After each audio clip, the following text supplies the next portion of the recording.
Bab 1. Latar belakang perkembangan gereja di Eropa pada abad pertengahan. Dalam kepercayaan iman Kristen, Yesus Kristus adalah kepala gereja. Persekutuan orang-orang percaya kepada Yesus Kristus disebut gereja. Gereja didirikannya oleh sementara Roh Kudusnya tentu berkarya dalam mengembangkan serta memelihara gereja di dunia. Tanda penyertaan Tuhan bagi gerejanya nampak pada saat Ia berjanji bahwa Ia akan menyertai kita sampai akhir zaman. Matius 20 ayat 20 bagian B. Dalam menjalankan misinya bagi dunia, gereja diperlengkapi dengan berbagai karunia melalui umat yang Tuhan tempatkan dalam gereja untuk menjadi para pelayannya.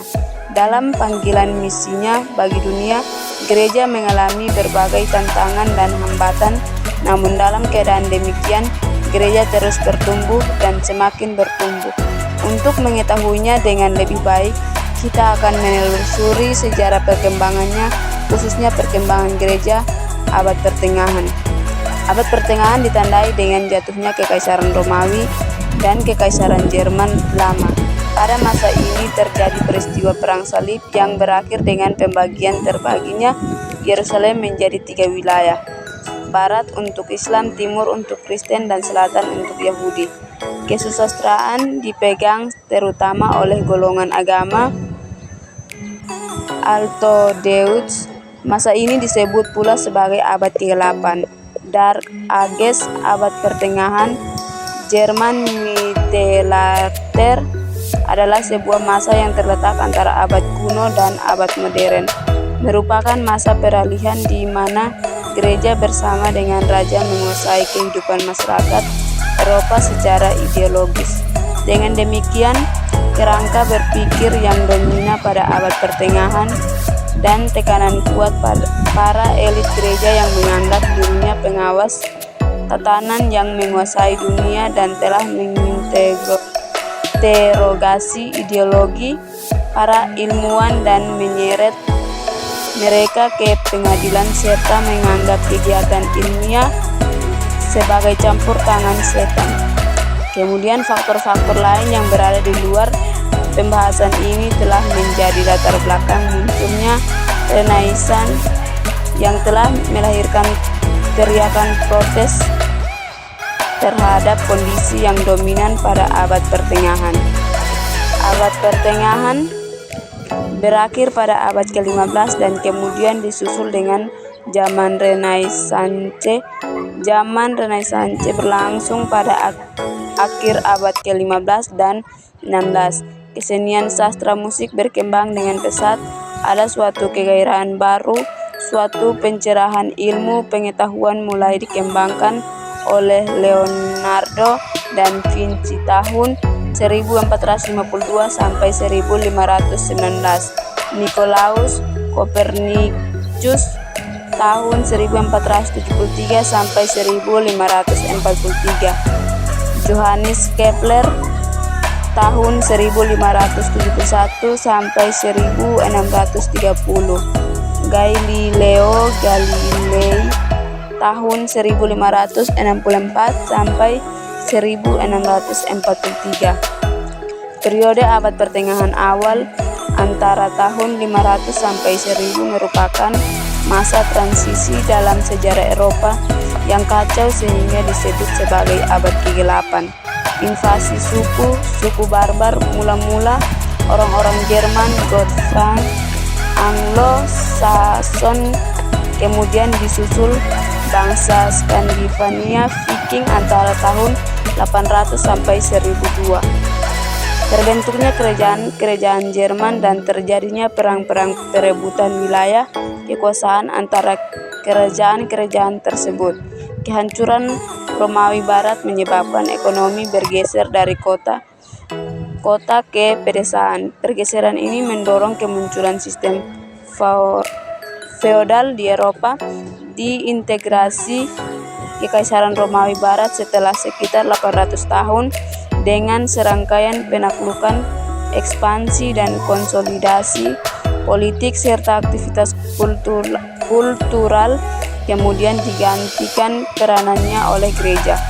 Jatuhnya Kekaisaran Romawi Barat secara politis membawa terpengaruh terjadinya berbagai kerajaan barbar di Eropa. Setiap pekerjaan barbar harus berupaya menata pemerintahan sendiri karena telah lepas dari pengaturan dan pengawasan Kekaisaran Romawi. Adapun berbagai negara Jerman yang penting yang didirikan di atas reruntuhan kerajaan Romawi Barat.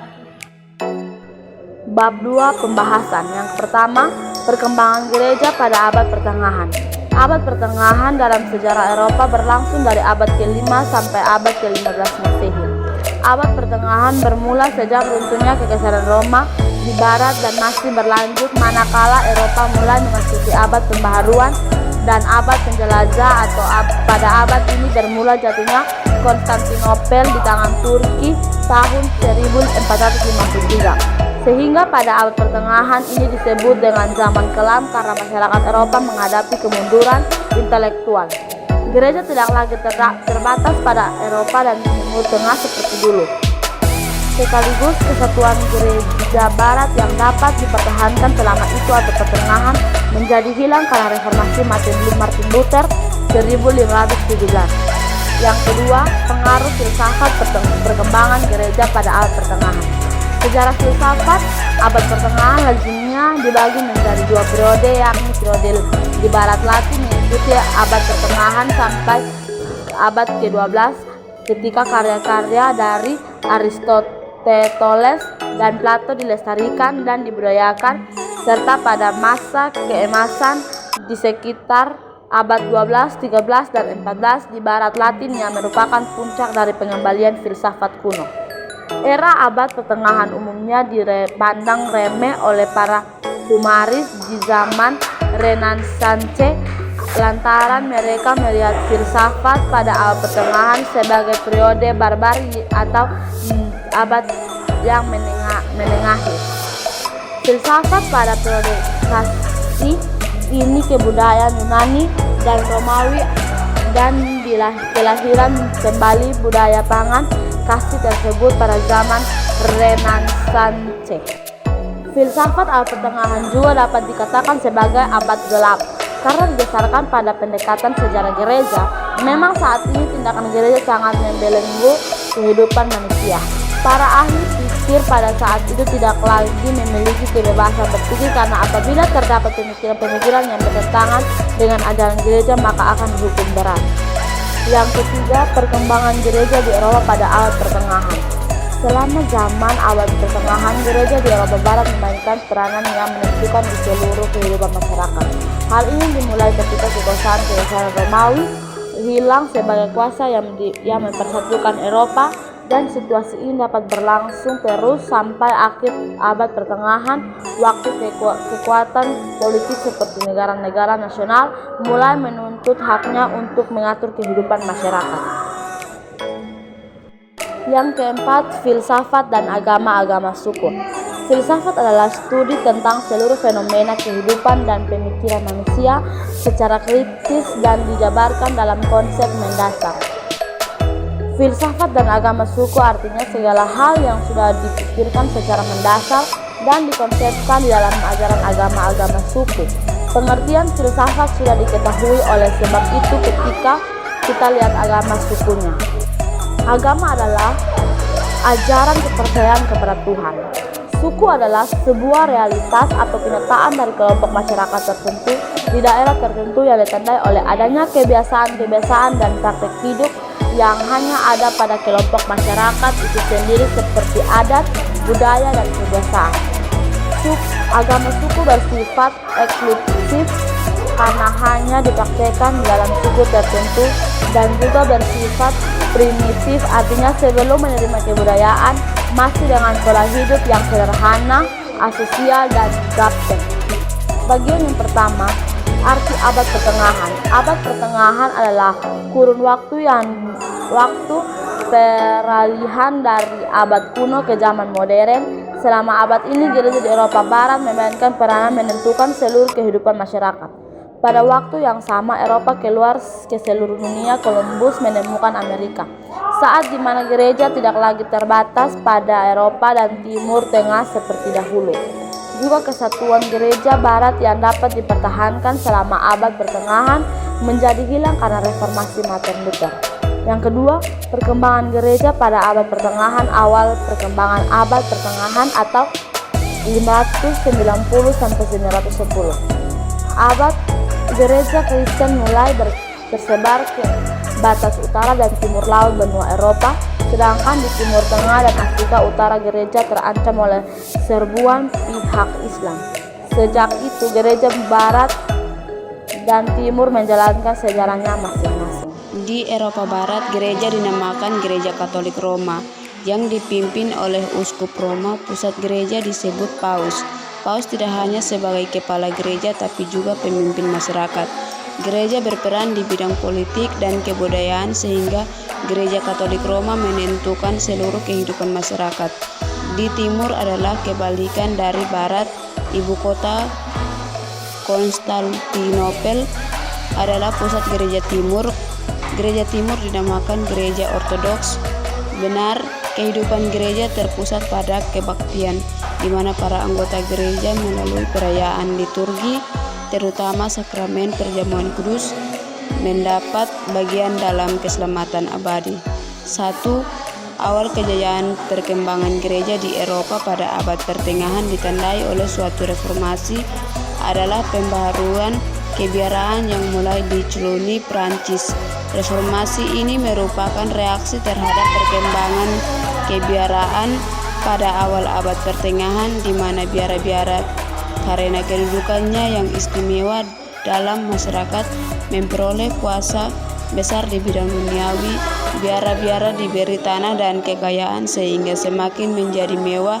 Namun perkembangan ini didobrak pada tahun 910 diculuni karena didirikan biara baru yang berusaha memuliakan cita-cita asli kebiaraan, yaitu suatu kehidupan yang suci dan sederhana diserahkan kepada Tuhan dan kepada studi. Ini memberi semangat baru kepada gereja untuk kehidupan kebiaraan. 2. Pada abad ini juga ilmu pengetahuan mengalami perkembangan yang besar. Lahir universitas yang pertama. Universitas yang tertua adalah Universitas Paris, Sorbonne, Universitas Oxford, dan Cambridge di Inggris, dan Bologna di Italia termasuk yang pertama di Eropa. 3. Pada periode ini juga kepausan mencapai puncak yang berperan di bidang politik. Hal ini nyata dalam Perang Salib tahun 1100 sampai 1300 yang diadakan atas dorongan dan dukungan para paus yang bertujuan untuk merebut Palestina, khususnya Yerusalem, dari tangan Islam. Tidak sulit untuk membayangkan bahwa tujuan rohani ini disertai dengan tujuan politik, yaitu memperluas kuasa paus di Eropa Timur.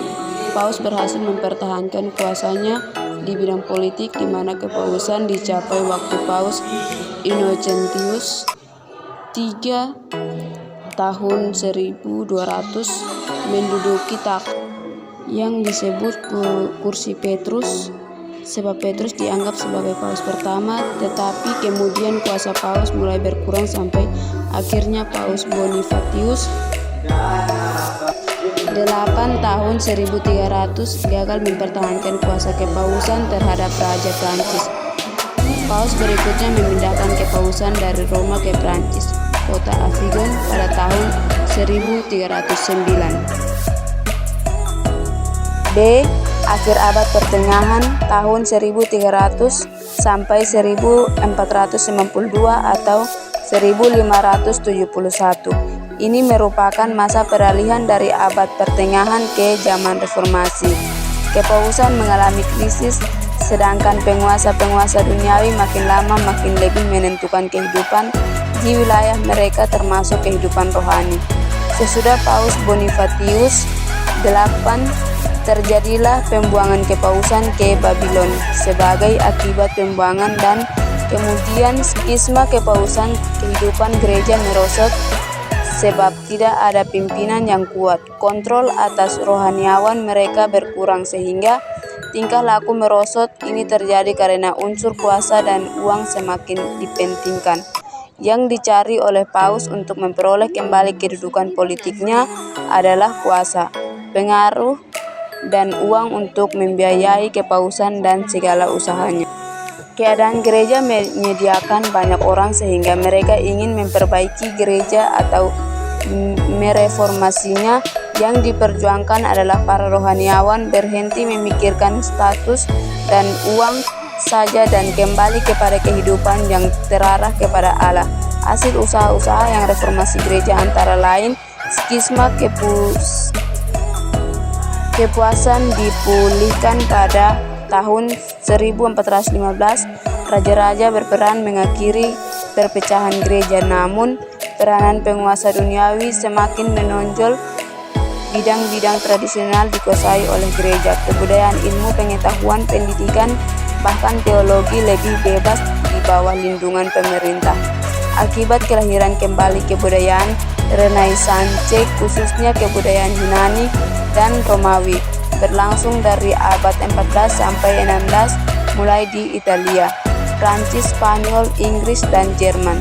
Tujuannya untuk menggali sumber gereja yang ada di gereja kuno dan untuk kembali kepada sumber kebudayaan Kristen yang ada di kebudayaan Yunani dan Romawi. Keadaan gereja pada abad pertengahan diwarnai oleh berbagai masalah. Beberapa masalah yang akan dibahas di sini adalah kebudayaan, kehidupan rohani, dan politik. Pada masa tersebut yang menjadi latar belakang gerakan reformasi kebudayaan, kehidupan kebudayaan di Eropa pada saat itu dipengaruhi oleh suatu kebangkitan minat terhadap kebudayaan kuno yang disebut Renaissance mulai sekitar abad 13 sampai 14. Gerakan ini mendorong orang meminati kembali karya klasik budaya Yunani dari lingkungan kafir dan belakangan dari lingkungan gereja mula-mula. Kritik diberikan terhadap gereja yang telah menyalahgunakan kekuasaan. Minat terhadap karya-karya klasik gereja menolong orang yang membaca teks-teks Alkitab dalam bahasa aslinya, bebas dari penafsiran paus dan pimpinan gereja pada waktu itu. Pada tahun 1400-an, mesin cetak ditemukan sehingga orang dapat memperbanyak tulisan dengan sangat mudah dan cepat. Hal ini di kemudian hari mempercepat penyebaran ide-ide baru dan juga pencetakan Alkitab dalam bahasa sehari-hari. 1. Kehidupan rohani. Gereja di masa-masa menjelang reformasi menghadapi tantangan-tantangan dari berbagai pihak yang menuntut pembaruan. Gerakan-gerakan ini menyerang struktur gereja dan hierarkis dan legalistik. Muncul gerakan-gerakan yang menamai dirinya Waldense Alpen yang dipimpin oleh Peter Waldo, kaum Lollard Inggris yang dipengaruhi oleh John Wycliffe, dan kaum Hussite di Bohemia yang diilhami oleh kritik dari Yohanes Hus. Banyak pemimpin gereja yang menyeleweng dan menyalahgunakan kekuasaan. Terjadi praktek simoni, yaitu penjualan berkat rohani sehingga siapapun bisa diselamatkan dengan membeli surat pembebasan siksa neraka. Indulgensia, penjualan indulgensia juga untuk membiayai pembangunan gedung gereja Santo Petrus di Vatikan. Simoni juga dilakukan dalam jual beli jabatan gerejawi sehingga siapapun dapat menjadi pejabat gereja uskup dengan uangnya.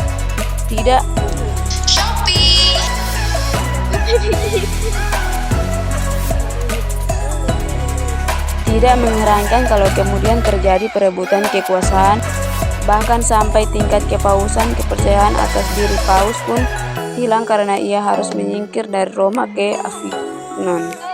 Di lingkungan gereja muncul pula pertanyaan yang besar, siapakah yang memiliki kekuasaan tertinggi, paus ataukah persidangan gereja? Konsili paus yang sudah terbiasa menikmati kekuasaan yang sangat besar, bahkan melebihi kaisar, tidak ingin kekuasaan dibatasi. Di pihak lain ada cukup banyak pemimpin gereja yang mengatakan bahwa kalau kekuasaan tidak dibatasi, akan muncul kecenderungan untuk menyalahgunakan kekuasaan tersebut. 2. Politik. Dalam lingkungan politik muncul kesadaran bahwa baru akan ras dan etnis bangsa bangsa Eropa yang tadinya bersatu di bawah kekaisaran Roma Suci kini terpecah-pecah di antara berbagai kepangeranan yang ingin memisahkan diri sebagai bangsa sendiri dengan identitas dan bahasanya sendiri. Pula di lingkungan ekonomi muncul ketidakpuasan di antara kaum petani yang dieksploitasi. Berkembang pula suatu kelas ekonomi yang baru, yaitu kaum burjuis. Mereka mempunyai tuntutan-tuntutan yang kian meningkat sehingga mengacaukan sistem ekonomi yang lama. Bab 3 penutup. Kesimpulan, selama abad pertengahan gereja menekankan agar kepercayaan dan kesalehan dihubungkan dengan sakramen. Pola pendekatan ini dianggap kaku, sebab kasih karunia Tuhan dapat diperoleh secara otomatis melalui sakramen, perbuatan-perbuatan amal, bahkan kadang-kadang dengan hanya membayar uang tanpa perubahan hati yang sungguh-sungguh. Karena itu ada beberapa upaya untuk menghayati kasih karunia Tuhan dengan cara mengabdi dan mencari Tuhan dengan segenap hati. Tetapi yang tampak pada akhir abad pertengahan adalah munculnya tokoh-tokoh mistik, yaitu Burhard dan Claire Vaux tahun 1150 dan Eckhart tahun 1300. Mereka mengajarkan agar manusia dapat mengalami dan merasai Allah secara langsung. Pengalaman ini bukan soal akal tetapi dalam persekutuan mistis dengan Dia, sehingga keakuan manusia hilang, tenggelam di dalam kealahan. Dasar pemikiran mistis karena jiwa manusia bersifat ilahi dan kembali ke asalnya.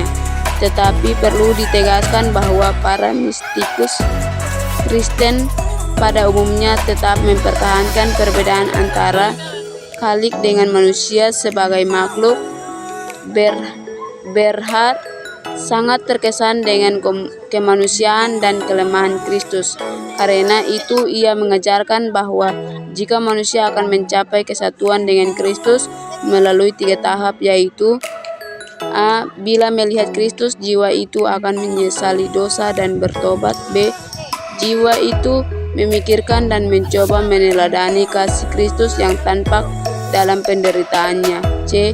Jiwa itu dilimpahi dengan kasih Kristus dan dinyalakan sehingga tidak dapat dibedakan lagi dengannya.